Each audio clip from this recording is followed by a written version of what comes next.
The help of Hashem, we are learning Yoma Daf Mem Tes. Before the intro, just to clarify or to correct, when it comes to a person taking medication on Shabbos, not only can a choila, obviously, sheyesh boi sakana take medication, but even a choila she'ein boi sakana, if he's nafal mishkav, that person is also not included in the gezeda of you might grind herbs, and such a person also may take medication on Shabbos. Let's now give the quick intro. We really are already deep into Daf Mem Tes. What we had is Rabbi Yeshua ben Levi asking a question similar to now what became clear to the Chavedim of Rabbi Chanina, and that's the question. If a Kohen Gadol does chafina, chafan v'meis, and now we have a backup Kohen Gadol. May the backup Kohen Gadol go into the Kodesh Kodshim with the already chafand, cupped hand, ladled, filled of ketores, or does the new Kohen Gadol have to do this step again? That is the boya, and as we will see, this will be linked to something that we spoke out a few daf ago, but the source will be Taka here on Daf Mem Tes, and that is whether chayfen, chayzer v'chayfen, whether actually we need to have two chafinas done on Yom Kippur, or no, or only one chafina is done from the ladle that came out of the lishka of Beis Haftinas, and the Kohen Gadol puts his cupped hands, ketoideses, into the ladle, but when he comes into the Kodesh Kodshim, he doesn't have to put the ketoides back into his cupped hand. There is an opinion that says, no, he puts it directly from the ladle on top of the coals, and as we will see, chayzer v'chayfen is linked to the baya that we're going to be focusing on, which is chafan v'meis ma'u sheikonas achar b'chafinosai. And that will also be linked to, again, something that we already spoke out, and that is something similar. You have a Kohen Gadol. He did the vidui, he did the second vidui, he did the shchita, and he passed away. So taka, you have someone that's being memores or memares bidomai shelpar. But now you have a backup Kohen Gadol. Is the backup Kohen Gadol allowed to walk into the Holy of Holies with the dam of the part of the original Kohen Gadol? Or do we say, since it says bezois yavai aharon ala kodesh bepar, he has to have his own par? And again, this question is also linked with the baya that we are focusing on, which is chafan v'meis ma'u sheyakones achar b'chafinosoi. We're going to have on Daf Mem Tes Amud Beis a brisa describing how the Kohen Gadol would put the ketores from the kaf back into his cupped hands when no one is helping him in the Kodesh Kodshim. We're going to have a question whether when he has the ketores back in his cupped hands, there are two ways that he could put it on top of the coals. Option number one is that he heaps it. He puts the whole thing in one location on top of the coals. The upside of that is that it will take a few more moments for it to start smoking, which will give him the opportunity to take his hands away without getting burnt. Or no, he's mefazed it, he scatters it on top of the coals, which is in the coal shovel, even though that means that it's going to right away smoke up, but he'll be careful. He'll do it, like we said, starting with the parts of the coals in the pan that are farthest from him, coming closer to him, which will prevent his hands from getting burnt. And at the end of Daf Mem Tes Amud Beis, we're going to learn some rules about the mitzvah of pidyon chamoir. That means that every firstborn donkey has to be redeemed l'chatchila with a seh. Seh means either a lamb or with a goat. And if the person does not redeem it, then that chamoir has to be decapitated and much, much more. Again, let us start on Daf Mem Tes Amud Aleph. We are mamash already 8 lines before the bottom of the Amid. A lot of background to the boya of Rabbi Yeshua ben Levi and the colleagues of Rabbi Chanina. Again, the inquiry is, Kohen Gadol did chafina, chafan, it's in the ladle. The Kohen Gadol, if he passes away, there's a backup Kohen Gadol ready. Does the backup Kohen Gadol have to do another chafina? Or can he walk in, he can walk into the Kodesh Kodshim with the already prepared ketores? This is the inquiry.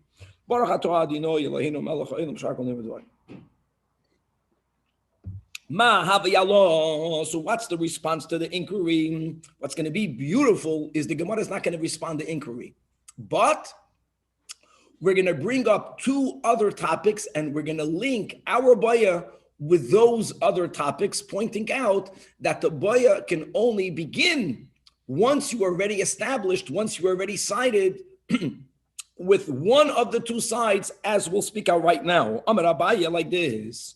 Chayfen, chayzer, v'chayfen.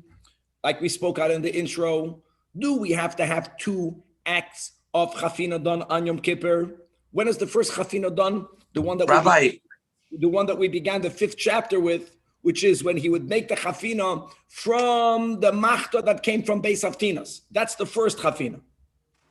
Then, when he goes into the Kodesh Kachim, as we'll see on Amid Beis, and Taka, there's a braisa for this question, he's going to have to remove the ketores from the ladle back into his cupped hands before he puts it on the coals. So says Rav Papa, if chafina needs to be done twice, then it's logical that there's no boya. Then this resolves the boya of Rabbi Yeshua ben Levi. Then of course, if the Kohen Gadol passes away after he did the chafina, putting the ketores into the kaf, let the new Kohen Gadol just take up where he left off. He doesn't have to go back a step. Why? Because the new Kohen Gadol is going to be doing another chafina. Verstehst? So it makes sense. What's the problem? But he didn't do chafina. He's going to be doing a chafina anyways in there. So why would he have to go back a step? It's only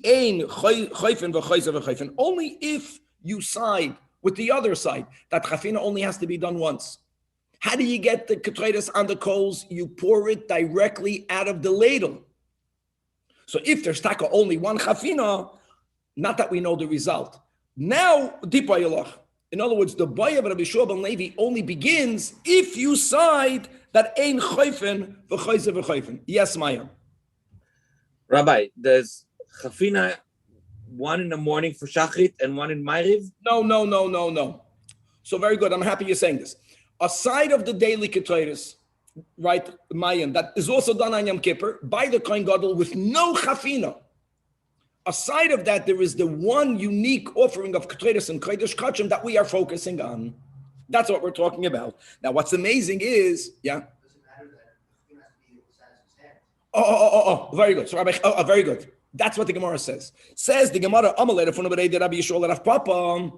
I agree that this boya chafan v'meis is linked to the question whether chayfen, chayzer v'chayfen or not. But you linked it in the opposite way.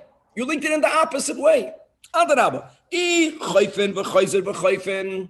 On that side of this question, if chafina has to be done, and by the way, we'll see that taka, it's chayfen v'chayzer v'chayfen. If that's the way it has to be, then of course there is no boya. Lo yikonas achar b'chafinasei. You know why? Because, right, as we learned, right, that the Mishnah says that chafina is not a standard measure. It's dafka godoi lefi godloi, right? Cotton lefi cotton. And we went into details, and it has to be a little tefufos. No, it has to be an exact measure. So how can Kohen Gadol number 2, if he has to do chafina again, how is it even shayach for him to rely on the original amount of ketores that was done with the original Kohen Gadol? It will not fit in his hands. It's going to be a little bit too much, a little bit too little. Then avada, he has to do chafina again. However, Rafuna Bereid Rabbi Yeshua is moide that there is a boya, but the boya can only begin on the other side. The ein chayfen chayzer v'chayfen. Only then tibayalach. What's the result of this boya? Well, we won't really have to resolve it because based on this statement that the whole boya of Rabbi Yeshua ben Levi is only based on the fact that you don't do chafina again, ein chayfen v'chayzer v'chayfen, we will see that chayfen v'chayzer v'chayfen, as we'll see, and therefore automatically there's no boya. So the new Kohen Gadol has to do chafina again. Now we're now finished focusing on Rabbi Yeshua ben Levi. Now we're going to focus on the second boya, which is whether chayfen chayzer v'chayfen or only one chafina. And again, you would pour it will be so much easier. Then from the ladle, you pour it on the coals. So the Gemara says regarding the second boya, hey, Tashema, I will prove to you from our Mishnah that you have to do chafina twice. What does it say in our Mishnah? Again, going back to those enigmatic words that we had in the beginning of the Perek, that after the Mishnah writes that the large kohen will be more because his hands are bigger. The smaller kohen gadol will be less. Then the Mishnah writes these words, Kach choisa midasa. What does it mean? This was the measure. What is the Mishnah writing? And my love, guys, we already had this on Mem Zayin, right? My love, kishem shemidasa mibachutz, kach midasa mibafnim. In other words, does the Mishnah not mean to say that you physically have to do chafina again? So the Gemara says, even though the emes will be like this, but if you would only have the Mishnah, lav dafka, that would be pshat. Not a proof, because maybe you would learn pshat in the Mishnah, she'im rotza lasis mida oisem. Maybe the Mishnah fakert means to say you can make a measure. Whether every kohen gadol will have to have his own measure could be, but that's a whole different topic. We had this in the beginning of the Perek. Does he physically have to do it with his hands, like it says by kemitza, big kumtzoi? You don't have the word bekumtzoi by meloi chafnav. It doesn't say bim meloi chafnav. It says meloi chafnav. What? Whether there's a gzeira shavar or not, that was the boya. So we would not know how to learn pshat in the Mishnah. Inami, maybe the meaning of the words of the Mishnah is kach choisa midasa means shelo yechaser v'shelo yoser, which means it should not be gedushos, right? It should not be overflowing. It should not mean relatively empty, flat mechukos. It has to be tefufos. Maybe that would be the pshat in the words of the Mishnah. So from our Mishnah, you can't prove anything. However, Tashema, here the Gemara will succeed by responding to, by proving, by siding with one side. And that will be that choifen and choizer v'choifen from the following brayso, daf memtes amid beis, keitzad uoisem, what does exactly and how exactly does the kohen gadol offer the ketores? Now there are different ways of learning pshat in the brayso, and by the way, many of them or all of them, mamish divrei elikim chayim, because there's one goal here. The challenge and the goal. The challenge is the kohen gadol is there by himself, right? No one else is allowed to even be in the oil moed. He, as we'll see, has to do chafina because the ketores has to be poured on the coals from his hands. How do you get the ketores out of the kaf? Noch, when we said that you want to make sure that not a single granule, not a single grain of the ketores is going to get lost, and there's an exact midah. And he was the one that did it prior to putting it into the kaf. So he has to get all of it back into his hands. Exactly how does he do it? If it would only go into one hand, so then he would use the other hand to take the ladle, in the left hand, let's say, and put it into his cupped right hand. Obviously, that's the Torah writes, Meloi chafnav, his cupped hands have to be full, both. So how does he do it? So oiches as habazach. Now I know that normally we refer to the ladle with kaf. But here, the kaf, the word kaf, is going both to the receptacle, right, to the spoon part of the ladle, and to the handle. The word bazach, which is a word that's used b'chlal when it comes to receptacles, is referring only to the spoon part, only to the receptacle part. So he's going to manipulate the kaf, not by holding onto the handle, but by holding on to actually the bazach. The bazach refers to the front of the ladle, and he holds it on b'roish etzba'osav, with the front, with his fingertips.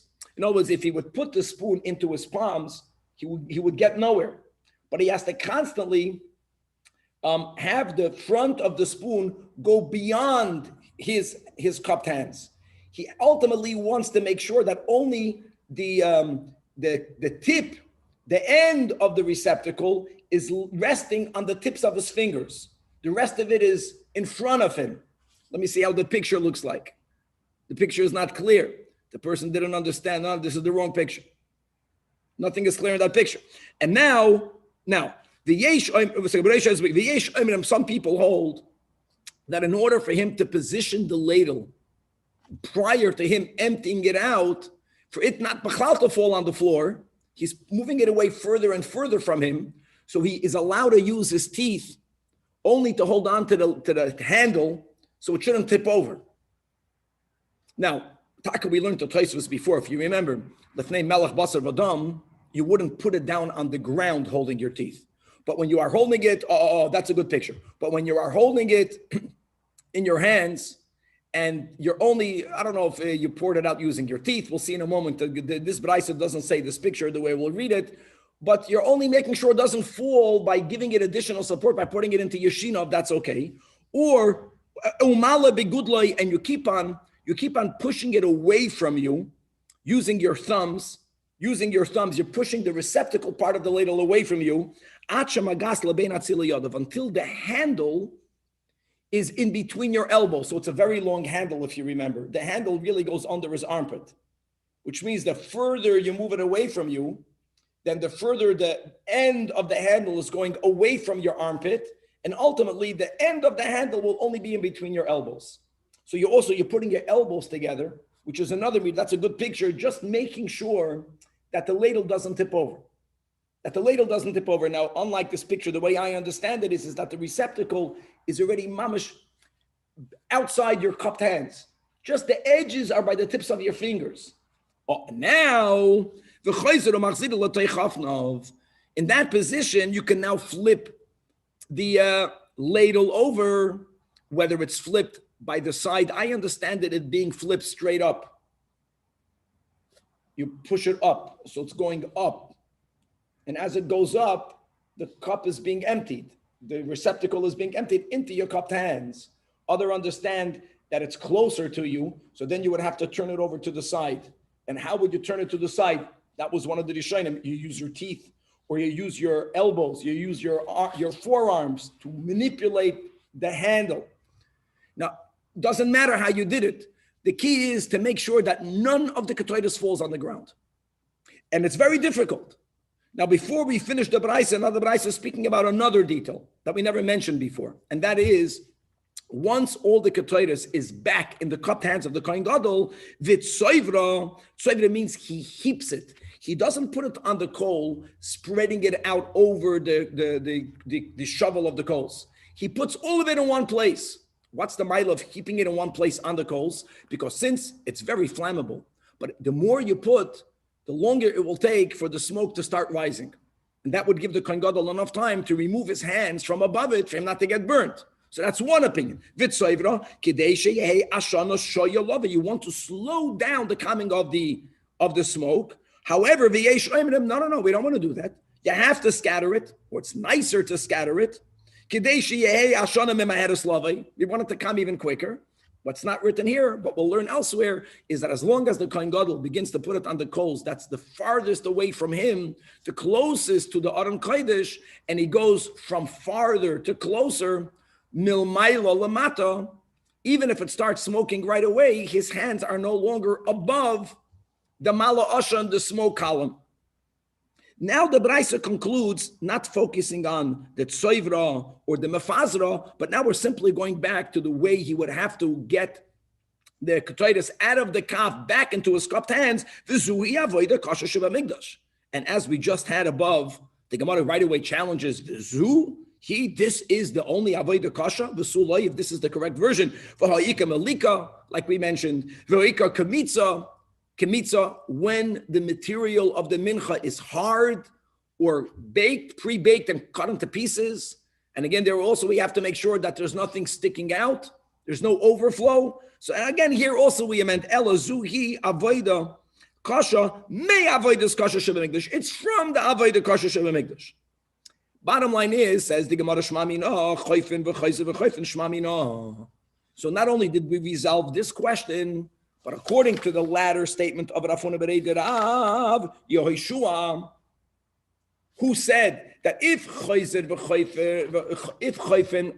v'Choyfen, you can't even start asking Rabbi Shua ben Levi's boyim. Of course, the new Kohen Gadol has to make another chafina because it has to fit into his hands. So now we not only resolve this one, we resolve the one that we began on Amud Aleph. Now the Gemara continues. Again, this was quoted in the top of the Amud, on Amud Aleph, Ibayluhum, Shachat Vameis. A very similar question.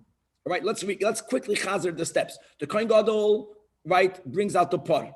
He does vidoy rishon on his par. Now his bull is bought out of pocket. Now, does that mean it belongs to him? That will be a lot of daf nun and a little bit more in daf nun aleph. He has to give it over to the tzibur. Don't forget that not only will the Kohen Gadol get kapara, But in the second vidui, he does vidui for his brothers, the kohanim. But it has to be his par. And bezois yavei aron el hakodesh. And he shechts it, right? Because he does vidui, he does the goydel, he does vidui sheni, and he shechts it. Now the question is, what happens now if Vameis, the Kohen Gadol, passes away? What's the question? Ma hu sheikanas achar b'damai. Ma is similar to chafina. Do we say mi yomrinon that the Baal Torah says the words again? Bezois yavei aron bepar. Bepar means vafilu b'damai shel par. Doesn't matter that the new Kohen Gadol did not purchase the par. Doesn't matter, but he's entering with the dam. And when the Torah says he has to enter with the par, well, as long as he's entering with the blood, the word par can also mean just the blood of the par. No, bepar v'loy b'domei shel par.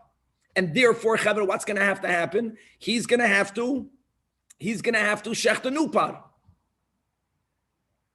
And let's not forget what we learned also on Amud Aleph, right? According cited Rabbi Yehuda, cited Rabbi Nechemiah, the sequence of the avodas that are done b'fnim, the order is ma'akif. Remember that notes, if he has to shecht a new par, then even if the chafina was already done, he'll have to do the chafina again. Because the chafina on the ketredes is done dafke after the shchita was done to the par. Only after someone was mamaras bedam, only then does he do the chafina. But we already spoke about that. Let's just focus on, does he have to do shchita on a new par that this new Kohen Gadol is going to have to bring?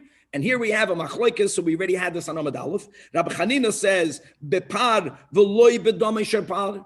In other words, he does have to bring his own bull, because if he would only go with the dam, he didn't enter with a par. He never brought a par.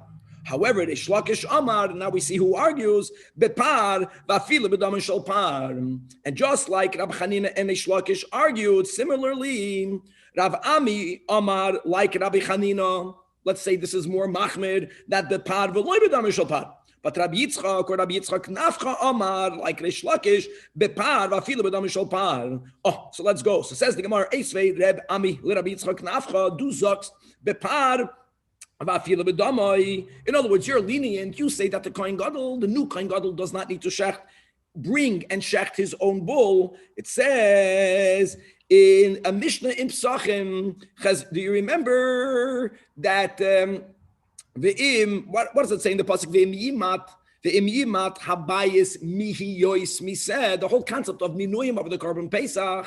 So the pasuk says that if a family is little, or if the animal is big, and the family is not large enough to consume the whole Korban Pesach, and it has to be consumed until Chatzois, maybe even Midoiraisa. So the Torah says that you can include other people into the seh, right? Tachoisu ala seh, count. Now, what happens if someone was included? Can they leave the group? What's the cutoff point? So we learned in the Mishnah that you can either include more people, nimnin, or if for whatever reason someone that was already included wants to go to another group, that's fine. Moishchin es yedem, they can remove themselves. When? What's the cutoff point? Shchita. The question is why shchita? Because the Torah says, "V'im yimat habayis mihiyois miseh." Now, if we say that even the dam of the bull can be called par, it's gavaldik. So why don't we say that the dam of the seh is called the seh? Maybe as long as the dam is be'en prior to zirika, maybe up until then you can include more people, other people can leave. The im isa, right? Dam par is like the par. Why don't we say ache yizreit mi boyale? That's gavaldik. Same concept. To which the Gemara responds that generally I'll stand my ground that when the Torah uses the word an animal, it also includes only the blood of that animal. But since the Torah uses the word Shani Hassan by Pesach, where it says Mihi Yois Misem, the Torah already writes at the end of that pasuk Tochoisu Alaseh. Count people on the seh. If the Torah only would have written that, maybe we would have understood. You can count people as long as there is the blood of the seh.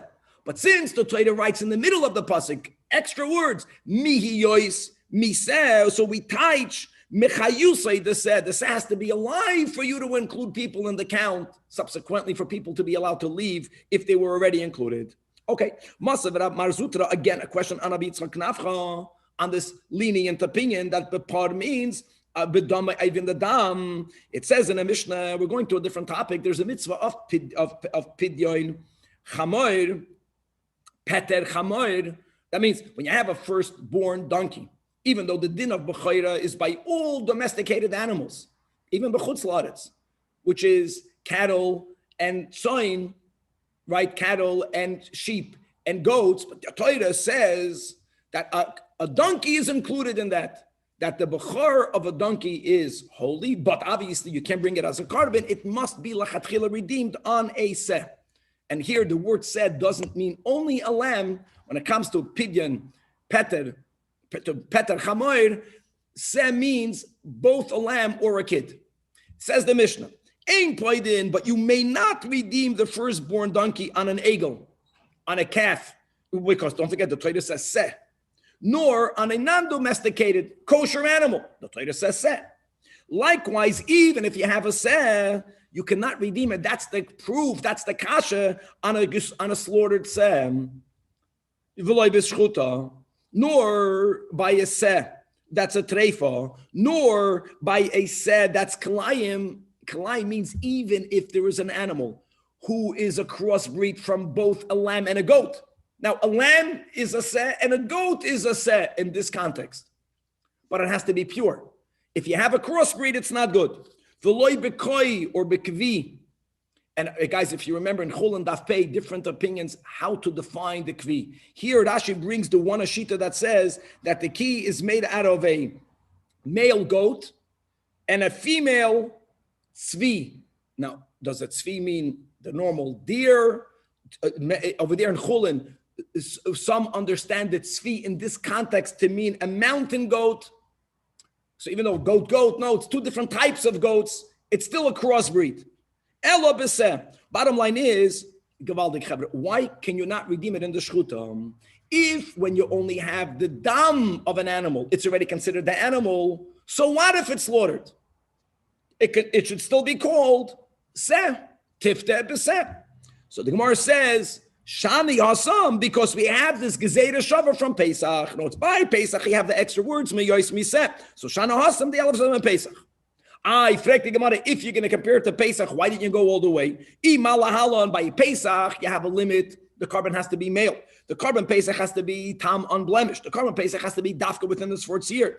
Why would we not say, based on the Sa'af Khan by Pidyon of the Chamor, that it has to be a Zohar Tamu Ben Shana, but that's not the case? Oh, so the Gemara says, because by Peter Chamor, the Torah writes Tifta, redeeming twice, Tifta Riba.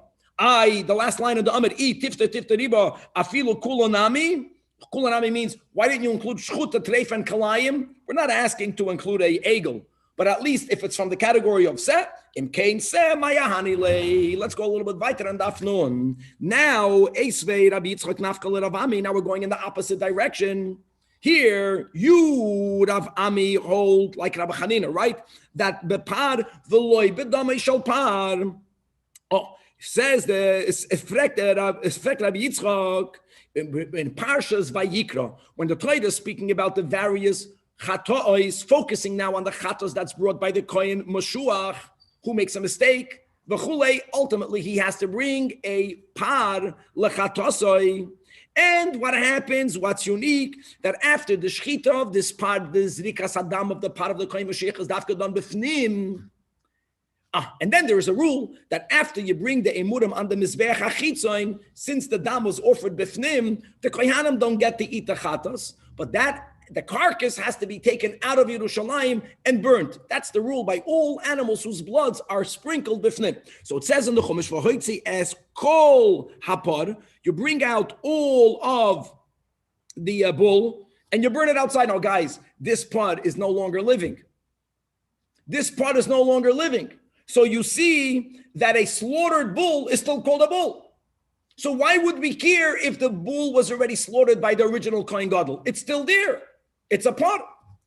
So answers the Gemara, that since the Torah writes the words kol, the word kol is a whole new din. The emphasis is sheyoitzi es kuloi, that you have to remove the entire carcass. No, it's the kavan of this pasuk is not to classify a slaughtered bull as a bull. It's just to tell you that after you brought the emurim, Whatever goes on, everything else has to be burnt on site. Says the Gemara, no.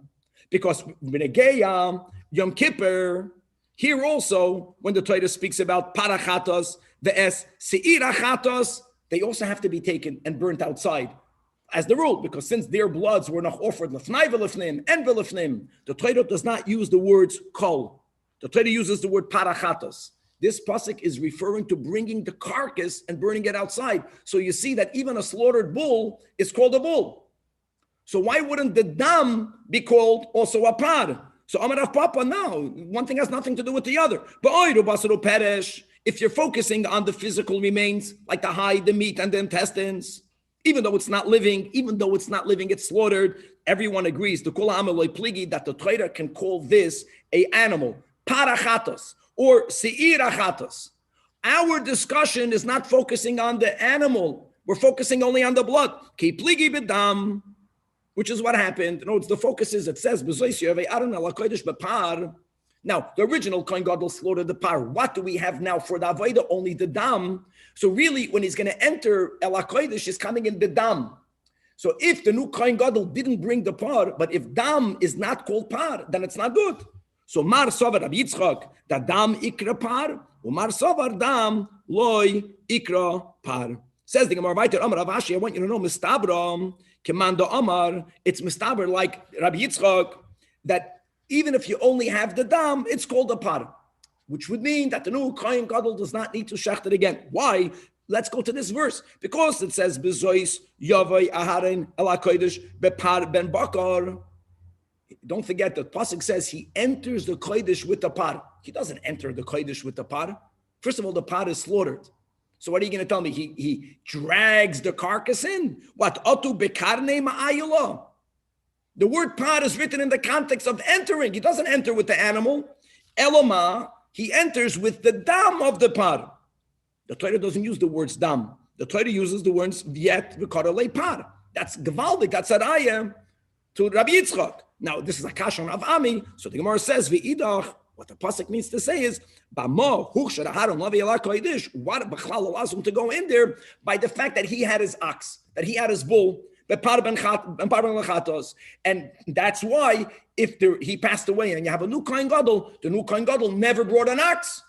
So what if he has the blood? He has to shech the new ox. We'll stop over here, God willing, to be continued.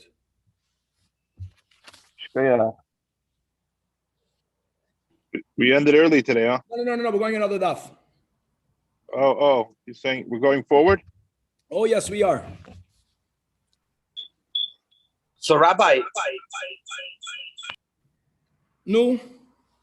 the Ktoret that is Yom Kippur, the Kohen Gadol, that's middle of the day, that's Musaf, what time? That's the whole day? That's what we're learning, Mayans. It's after the shechit of the par. We're going through the Seder. It's before Musaf. Before Musaf. So now, the next situation now we're learning is that he has replacement of the new par Yes. in the middle of the day. Yes. Oh. Rabbi, isn't the par considered the personal korban for the Kohen Gadol himself? That's the daf we're going to learn right now. Okay. All right. With the help of Hashem, we are learning Yoma Daf Nun. We are in middle of the Machloikis Amoraim, Rab Chanina Reish Lakish, Rab Ami Rabbi Yitzchak Nafcha, whether if after the Kohen Gadol already shechted the par, this is independent of whether he already did the chafina or not. Just focus on the par. He shechted the par. The blood was gathered. The Kohen Gadol, if he passes away now, so you have a backup Kohen Gadol that's going to continue with the avodah. The Torah says, "Bezois yavei aharon el hakodesh bepar ben bakar lechatos." Does the new Kohen Gadol have to bring his own par, or do we say since the dam of the original Kohen Gadol's par is be'en, it becomes his, and when he brings it in, he's bringing in the par. Because maybe you can understand or you can view the blood of the par, as the bull itself. That's the Machloikas Amoraim. We're going to continue with this. We're going to ask a klotz kasha on this whole Machloikas, We have a rule specifically by chatos, if you remember, that actually there are chamish chatois, there are 5 karbanos, 5 scenarios where if the chatos dies, or if the chatos, the owner passes away, or other reasons why the carbon as it is cannot be brought, we don't say, do what we normally say by the other karbanos, even after they are imbued with kedusha saguf, that yiru ache yista'avu, and then we sell them. No, we say that they have to be left to die. Chatois hamesos. So l'chayra, Danny, since this pod was bought out of pocket from the Kohen Gadol, and now the Kohen Gadol passes away, isn't this not one of the 5 cases, chatos shemesu be'aleh, that the chatos has to be left to die? What's even the machloikis? So the whole daf is going to be to point out that it's not so simple to categorize this chatos as a korban yachid, even though we're going to go back and forth and there's different tanoim and how to understand pshat in the braisos. But we have to also know that by the very fact that the Kohen Gadol does the vidui sheni, not only for himself, but for the other kohanim, minimally, l'cha'ura, this is called a chatos that belongs to partners. Now, does that resolve the inquiry? Yes, as we'll see, it will. Because the only time when we have the halacha l'moshe misinai that a chatos is left to die, if it's a chatos yachid, and not if it's a tzibur, and not even if it's a chatos that belongs to partners. Now we're going to go, because of this, we're going to chazer over this general question: when do we say that certain karbanos are doiche Shabbos and doiche tuma? When are they not doiche Shabbos and tuma? Is it simply because yachid versus rabim? Or is it, as we'll learn later, not connected to Yachid and Rabim? All linked to this question of how to classify this par. Is it a Yachid? Is it a Tzibur? Is it a Shutfis? We're going to learn, because of it, on Daf Nun Amud Beis, laws of Temura. One of the rules of Temura is that you can only affect Temura from a Karban Yachid. And how it's going to link into the Par Ben Bakar. Not that we'll speak about Temura when we learn the Daf. No one is saying that you should make a Temura. We're not allowed to make a substitution. But if you made a substitution, then many times it's effective. But there are restrictions to Temura. And we're going to bring back in the question of whether you can make a Temura from this Par. All how to better understand the classification of this Par and much more. Chavre, we left off 11 lines from the top of the Amid. Again, we are now going back to this Machloikis, whether the new Kohen Gadol, could just simply take up where the original Kohen Gadol left off from, or whether he has to shach the new par. And that question is, how do you teach the word bezois shavei aran bepar? If bepar also means bidamay shel par, well, the new Kohen Gadol is following all the steps. He's coming in with the dam of the par. Frek the Gemara, I don't understand.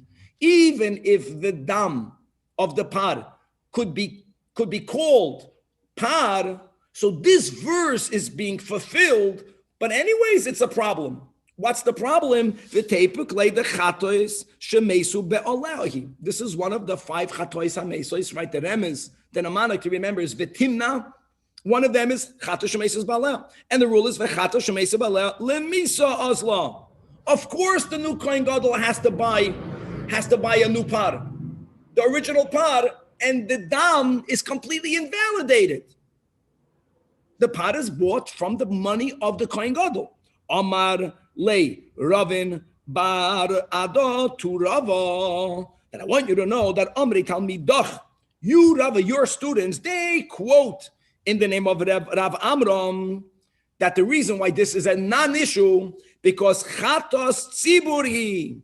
We don't classify the par as a private carbon, even though it comes out of the packet of the Kohen Gadol. So what? He gives it over to the community, right? He makes a vidui sheni. Now, community doesn't mean for all of the Bnei Yisrael, but for his brethren kohanim. We'll see soon whether that's called tzibur, whether that's called shutfis. That's a nuance we'll get to in a moment. But it's not privately owned. When do we have Allah Moshe Misinai that are 5 scenarios where a chatas has to be left to die? That's only by a chatas that belongs to a yachid.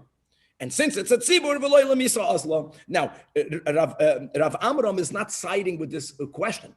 All he's saying is that there is room for a machloikas. Because here the question now will be, par in means dam, or par means no, the whole bull, not only the dam. Fine. But don't Frag up, don't slug up the whole premise. There is room because it's chatos tzibur. Now, Rav Amram attempted to bring a proof that we classify this part as a chatos tzibur, at least according to some Tanoim, and Rava will reject the proof. But as we'll see, Rava doesn't reject the response. He doesn't like the way Rav Amram said that it's called a tzibur. Now, what was Rav Amram's attempted proof? Because it says whether it's a Mishnah, whether this is a Braisa, that here obviously we're beginning in middle. The Tanakama is trying to explain why is it that certain karbanos are brought even on Shabbos and certain karbanos are not. Certain karbanos are brought even if there is tuma. Certain karbanos are not. So the Tanakama worded it simply: Yachid, not doiche Shabbos, not doiche tuma. Tzibur, doiche Shabbos, doiche tuma. So to that, Omar Loi, Rabbi Meir, Rav Meir tells this Tanakama, no, that's not the correct approach. I'll refute it. V'haraya, v'haloi par Yoma Kippurim. These are the words of Rabbi Meir. As well as the daily Chavite Kohen Gadol, as well as a Korban Pesach.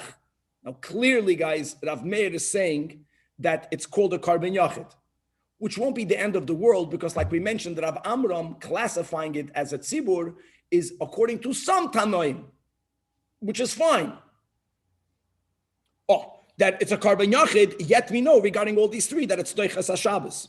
I mean, just think about it. Yom Kippur itself, a Shabbos Shabbosim. The Kohen Gadol brings his Chavitim, which is divided in half every single day. Korban Pesach, we learned Masechtas Pesachim is brought whenever Yudalad is, whenever it is. If Yudalad is on Erev, on Shabbos, it's brought on Shabbos. Yet, it's Doicha both Shabbos and Tuma. So don't tell me that it's simple Yachid and Tzibur, Nishtemes. End of quote. So now says Rav Amram, okay, Rav Meir is saying that it's a Korban Yachid. So Lav Mechlal, what about the Tanakama? Does that not prove that the Tanakama doesn't agree with that? Now we're going to only focus on the part of Yom Kippur, that the Tanakama holds that it's called a Korban Sibur. So at least, le Tanakama, I responded the big bombe question, it's called a Korban Sibur. Says Rava to his Talmidim, what Rav Amram brought from this Mishnah is not a proof. Not a proof doesn't mean he disagrees with the answer, but he disagrees with the detail of the answer.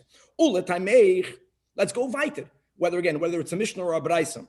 The Mishnah and the Braisa are very similar, and you have to know the Girsa here in the Gemara to know whether we're quoting from the Mishnah or from the Braisa. Tiktani, it says weiter, another challenge to the Tanakama, who said simply, Yachid Tzibur. Now from Rabbi Yaakov, from the Tana Rabbi Yaakov, that Omar Loi says to the Tanakama, who? Rabbi Yaakov, V'haloi par helam davar shal tzibur, as we keep on learning already many times, right? When the Sanhedrin made a mistake in a detail of a sin for which you chayiv kares b'mezid, and they said you are allowed to do that. Certain type of chaylev may be eaten, and then the roiv hakol ate it.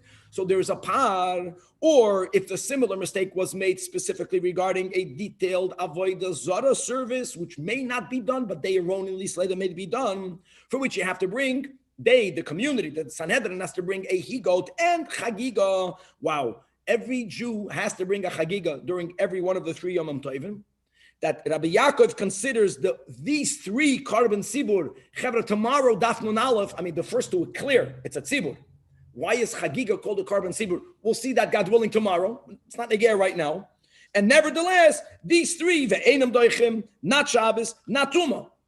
So again, this is just, you don't tell the Yachid and Sibur. No. And says Rava now, if you learned correct shot, that when Rav Meir challenged the Tanakama, bringing Pariyam Akipurim, calling it Korban Yachid, that the Tanakama holds that it's called a Tzibur, which would mean the same thing has to be learned over here, Mechlal, that the Tanakama holds that what? The Omar, that Yachid, what? He holds that Par Helam Davar Shal Tzibur is a Korban Yachid. No one can subscribe to that. No one subscribes to that. Says Rava, no. The machlokes between the Tanakama and Rav Meir and Rabbi Yaakov is not how to classify korbanos at all. Ella le Tanakama kamahadele, responding in accordance with the sheet of the Tanakama. The Tanakama himself also was moide. Let's go back to Rav Meir. The Shamei, the Ka'amar, Korban Sibur Dechashav Esatuma. Right, what the Tanakama is saying that any Korban Sibur, that's what it sounds like. right? It's doicha Shabbos and Tuma, and any Korban Yachid is not doicha not Shabbos and Tuma. So for that tells Rav Meir to the Tanakama, Korban Yachid Klalahu. Is it so in all of the cases? No, there are too many exceptions. Don't even make it into a rule. V'haloi, even according to you, the Pari Makipurim and the Chavite Kohen Gadol and the Pesach, all of them, even me and you, agree that it's a Korban Yachid. The Korban Yachid, now that's the Pshat. Then Fakir, then all of the Tanoim hold it's a Korban Yachid. Then Rav Amram has no Raya. Yet, V'deichen es Shabbos es Tumah. And similarly, Amalei Rabbi Yaakov to the Tanakama, you're telling me as a rule that every Korban Sibur is Deicha Shabbos and Tuma. Is that a klal? It's not a klal. It's not only a klal with exceptions. There are too many exceptions. V'haloi par helam davar shel Sibur and siirei avaris kechavim and chagiga that even you are moida like me. That all of these three are called Korban Sibur, yet they're not Deicha, not Shabbos, and not Tuma. Now, guys, we're just continuing to learn what Rav Meir and Rabbi Yaakov is saying. Different than the Tanakama. In other words, the question is, why do we have some karbanos that override Shabbos and Tuma and others not? Not Yachid and Sibur. This is the klal. They both, Rav Meir Rabbi Yaakov tells the Tanakama, Kol shezmane kevua, anytime, that's the bimoy adai, when Hashem says in its time. So then, even if it's a Yachid, like Korban Pesach, doiches Shabbos ve'esatuma, afilu b'Yachid. However, which is great. So like a par helam davar shel tzibur, yes, the Sanhedrin, they have to find atonement. If they don't bring it on Shabbos, they can bring it on Sunday. Bottom line is that you, Rava, it sounds almost based on the fact that according to this pshat, fakert, everyone holds that the part of Yom Kippur is called a Korban Yachid. It almost sounds like Rava is challenging Rav Amram, and he's still considering the part of Yom Kippur or Korban Yachid, which, by the way, will be a big kasha on Rava. How did the Tanoim prior to him, way prior, right? Rav Chanina, Reish Lakish, Rav Amir, Rav Yitzchak, how did they even argue when it's a Chata Shemesa Be'oleh? So Abaye understood that Rava is arguing with Rav Amram, and he holds that the part of Yom Kippur is a Yachid. So Oy Bazoi, Esvei Abaye now challenges Rava. It says in a Braisa, Par V'soir Shal Yom Kippurim She'avdu. Another sin, they got lost. Now what happens when animals gets lost? V'hifresh Achedem Tachteim. Again, out of pocket, the Kohen Gadol has to pay for the par. Gesund hate. Not only did they designate a new bull and a new he-goat, they brought it. Add those words. And now you found the original ones. Says the Braisa, Kulam Yamusu, they have to be left to die. These are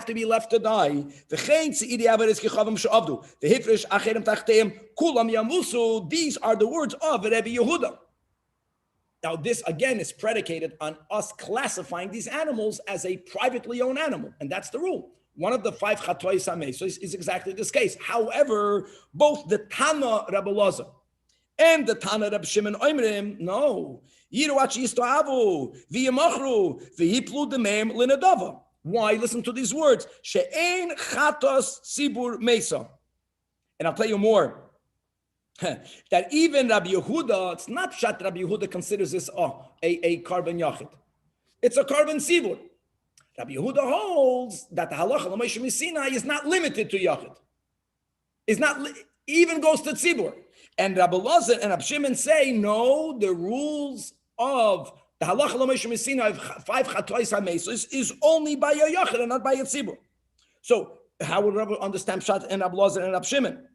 So Amalei, so Rabbi, when he heard this Braisa, says, no, you're not learning good, correct pshat. That when the Braisa spoke about the par, guys, the soil of Yom Kippur, which brings atonement for all the Eden, L'kula Alma is called a Korban Sibur. We are only debating regarding the par. So even though the Braisa mentioned the par, we're not referring to the par of Yom Kippur, we're referring to the par of Helam Davar.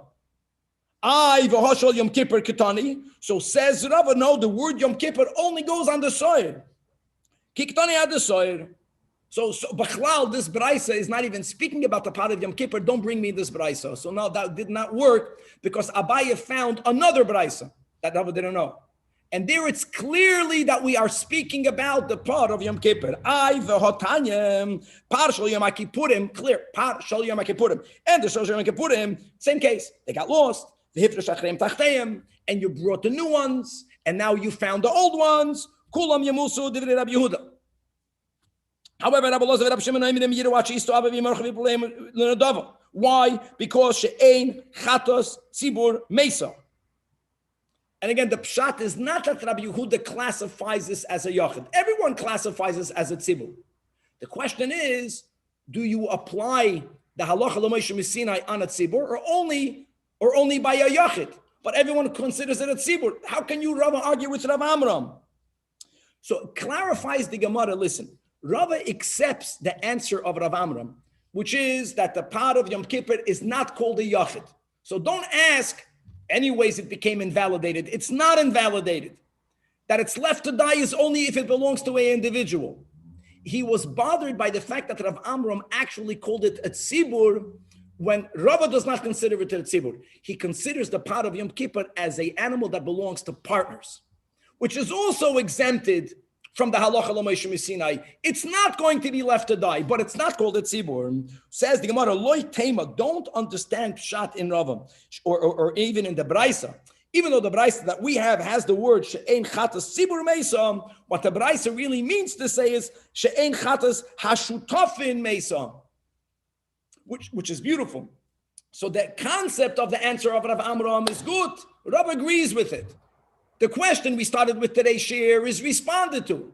There is room for the machlokes amoyroim. The part is not shel yachid. We don't apply chatas shemesu ba'aleh on an animal that's not shel yachid, but he has a problem with Rav Amram's classification of a tzibur. It's not tzibur, it's shutrim. Says the Gemara, what will be the difference?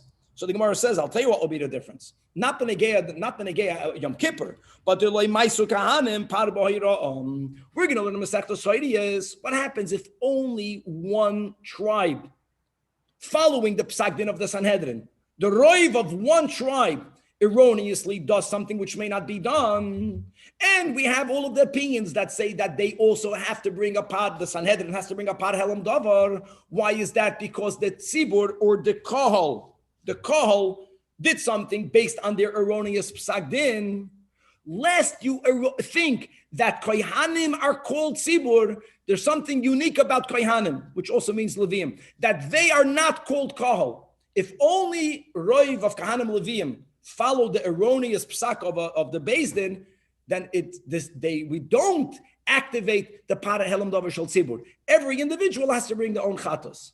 Now, why would the Kohanim and Leviim be different than all of the other Shvatim? So Rashi says, because we link it to those who were noichel, who inherited land. And since they did not get land as their private ownership, they're not called Kol. But that's why Rava did not want people to hear the words, part of Yom Kippur, the part of the Kohen Gadol is called Tzibur. If people will hear that, then they will mistakenly apply the rules of Roiv of one Shevet to Kohanim, and that's wrong. That's the only reason why Rava, when he heard his Talmidim quoting Rav Amram, he said, no, don't say it's Tzibur. But not that Rava is holding it's Yachid. Rava is moidem that the part of Yom Kippur. Now, is that true to everyone? The first Braisa that we learned today, Rav Meir doesn't subscribe to that. But since there are Tanoim that hold that the part of the Kohen Gadol is not called Yachid, that answers our question. Gavaldik. So now, Toshima, this is going to be another question against Rava, who doesn't classify the part of Yom Kippur as Tzibur, that detail. The boy Rabbi Elazar, Daf Nun Amud Beis, Ledivrei ha'omer parsh Yom Kippurim is a korban yachid. Now, who is this Divrei ha'omer? Minimally, my friends, it's Rabbi Meir. Maybe it's even everyone, as we learned that Rav Meir and the Tanakama agree with this detail. But that's why Rashi says that this goes to Rabbi Meir. So now we're going to learn the final question of today, and all of this will be a kasha against Rava. Now what? Again, Divrei ha'omer part of Yom Kippur is considered a korban yachid because it's out of the pocket of the Kohen Gadol. Now comes a new question. Oisa temura, oyena oisa temura. What is this question? Gavaldik.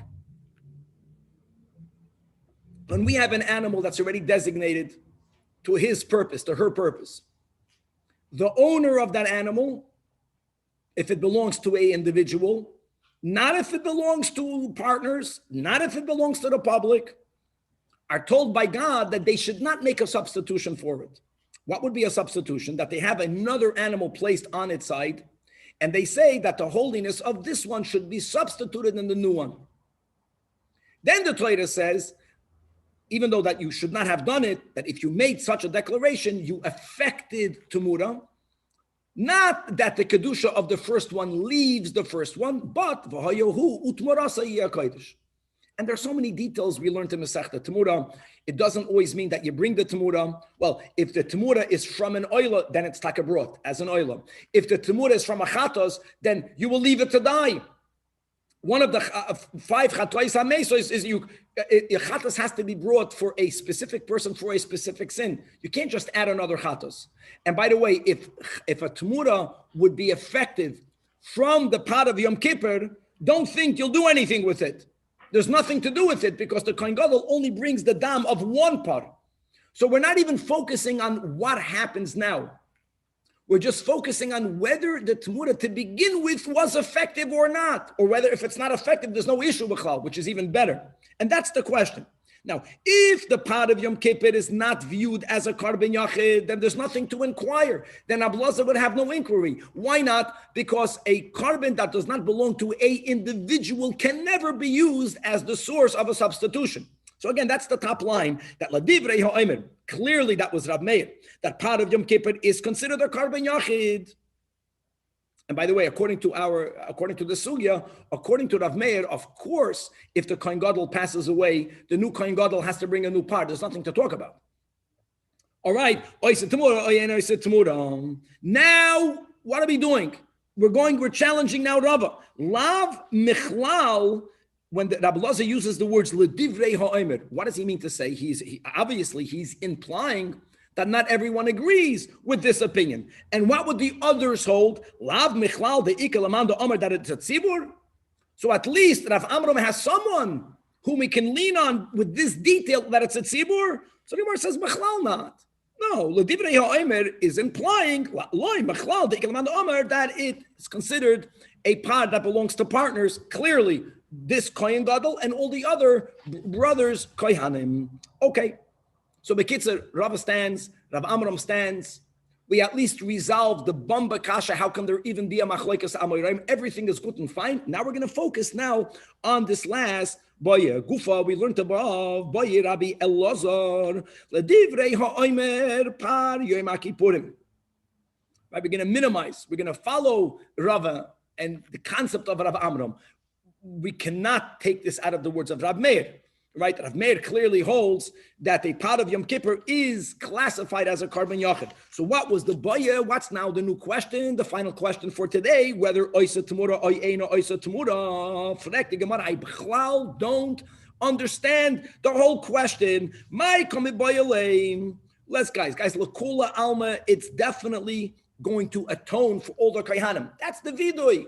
If it atones for all of the Kohanim, then obviously you can't make Temura. Why is that so? So the Gemara gives Gavaldika Oisius. What do we have over here? We have one person, the Kohen Gadol, who out of his own pocket bought this bull, but it's not being brought only for him. It's clearly being brought for him and his brethren. Now, you have, what we're going to have over here is you have the Mekadesh and the Mischaper. And you can have this by all the karbanos. Let's say I, God forbid, have to bring a karban chatos. You are allowed to buy the animal for me. You can be magdish the animal for me. Just to make that clear. So you can have one that's the mekadesh and another or others that are the ones that are going to get atonement from that animal. Now, when we're trying to figure out, this is all the divrei ha'omer that it's a karban yachid, right? He has the boy divrei ha'omer. It's bringing atonement for Kohanim. That's not one, that's a group.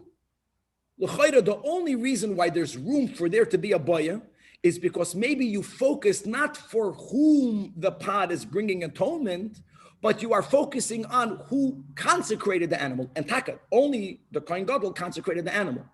But the Gemara is going to prove that we already know elsewhere that we never view the Negeya Dine Temura. We don't care who is the Mekadesh, we only care who's the Mischaper. And therefore, even according to Rav Meir that calls it Karban Yachid, what's the boya? Since Dinei Temura only follows who's the meschaper, and we know from the words of the Vidui Sheni that this animal brings kapara for all of the kohanim. Avada, you can't make temura. What's even the boya? Let's read it inside. Are you telling me that the boya is I basar magdish azlinan or I basar meschaper azlinan? Don't, and that would have explained the boya, but that's wrong. We know that we don't look at the one that's magdish. Pshita, says the Gemara, it's already established. The basar mischaper azlinan. We follow the status of the recipient of the atonement in the case of Parash Yom Kippurim, even if you're going to call it Karban Yachid. But as far as Temura is concerned, it's certainly belonging to partners, minimally. Now, how do we already know that? And it's not only that, but the Rabbi Lazar, this is the Amoida, right? He would have to know already that which was said by whom? By Rabbi Yechanan, because the Amar Rabbi Yechanan, and he's going to speak about three dinim, how they're not always consistent, and this is a great contrast. So first of all, like this, anytime you are Magdish an animal, I'm Magdish an animal, if that animal is going to be redeemed, for example, the classical example, it got blemished.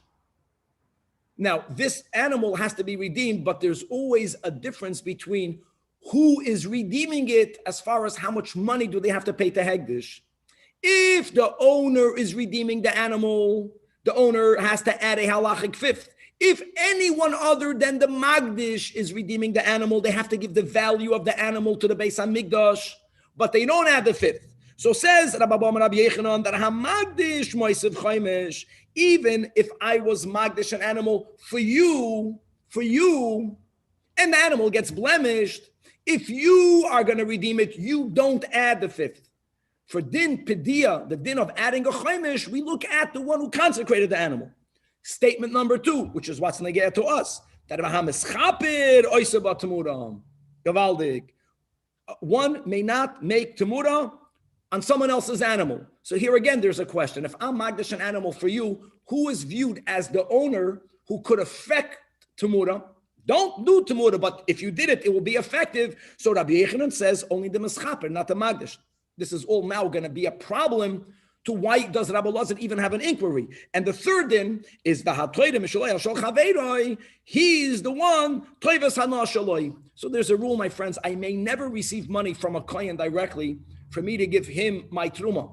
But if someone other than the recipient, who's a non-kohen, wants to give me a little bit of money for me to give the truma to his friend, and the example that's normally given is that you have a zayda, and you can have a Yisrael zayda to the grandson who's a kohen. Someone's daughter married a kohen.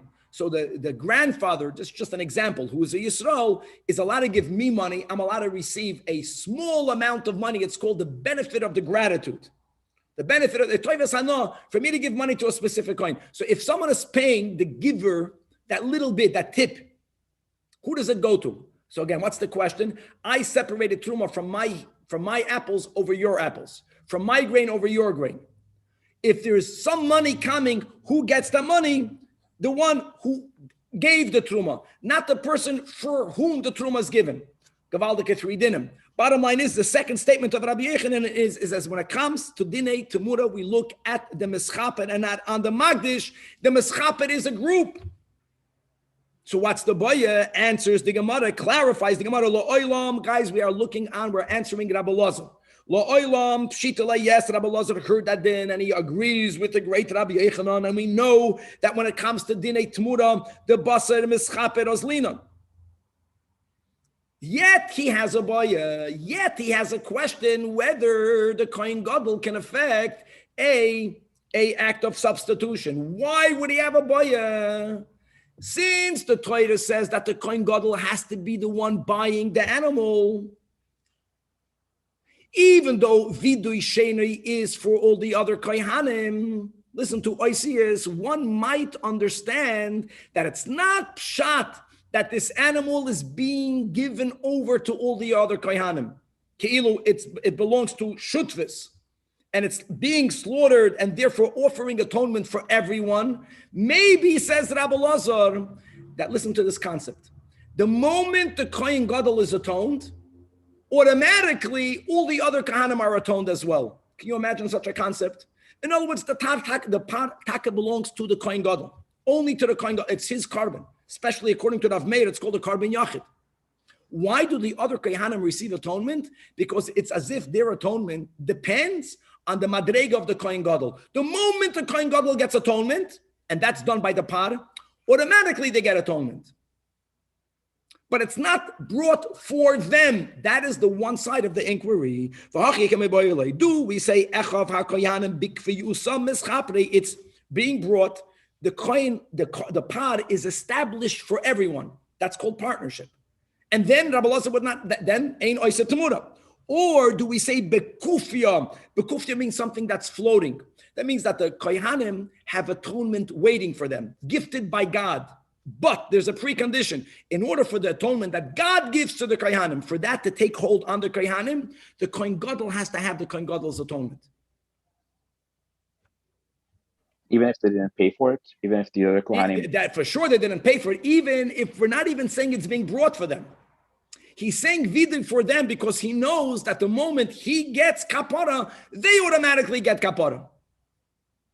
Different levels of how to connect to a tzaddik. Other Hasidus and not Hasidus Chabad, mamish tzaddik b'manasi yichya.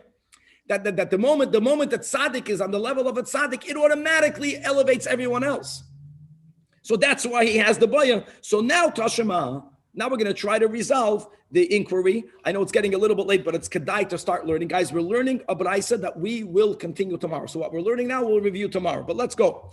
Chevra, it says in a braisa, choimer bazevach mi batmura, that there is a greater element of stringency to the zevach proper, to the original consecrated animal, more than the tmura. And on the other hand, benegeya other rules, there is a choimer batmura mi bazevach. Right? That's a typical lashon of Tanoim. There are other stringencies that we find dafke by a tmura. How ironic, even more than the original zevach. And now the braisa explains.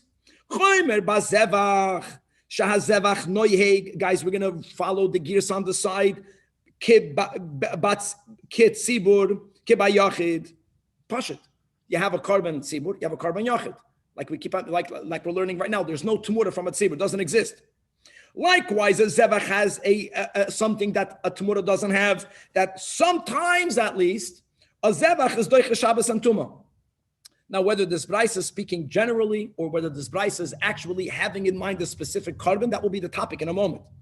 And number three, the original zebach can make a temura. And all of these three does not exist by a temura. In other words, you can't make a clone from a clone. You can't make a temura from a temura.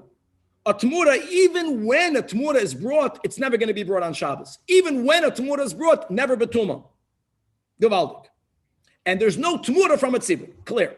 The braisa continues. Now we're going to find, again, this is really an anomaly. We're going to find there are certain stringencies where the tmura has a greater chumrah than a zevach. Chomer b'tumah zevach, which is, number one, the tmura is chal on an animal that already has a blemish.